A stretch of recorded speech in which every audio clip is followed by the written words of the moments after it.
Le théorème de Pythagore ne s'applique que dans les triangles rectangles, c'est-à-dire présentant un angle droit. La première étape est de repérer où se situe l'hypoténuse. L'hypoténuse, c'est le côté le plus long. Elle se trouve en face de l'angle droit. Et une fois l'hypoténuse repérée, on peut écrire le théorème de Pythagore, à savoir l'hypoténuse au carré, donc BC au carré, égale AB au carré plus AC au carré. Se présentent alors deux cas possibles.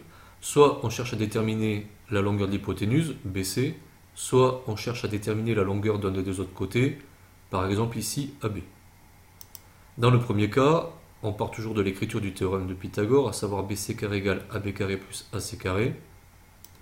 Puis on remplace par les valeurs connues. Ici on sait que AB vaut 3 cm, donc on peut écrire que BC carré égale 3 au carré plus 4 au carré, vu que AC vaut 4 cm.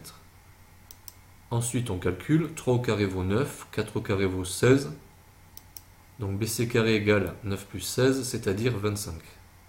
Or nous on cherche à déterminer la longueur de BC, donc on termine par la racine carrée, BC égale racine carrée de 25, et on conclut que BC égale 5 cm. Dans le deuxième cas, on cherche à déterminer la longueur AB. On part toujours du théorème de Pythagore, donc l'hypoténuse au carré BC carré égale AB carré plus AC carré. Et comme précédemment, on va remplacer par les valeurs connues.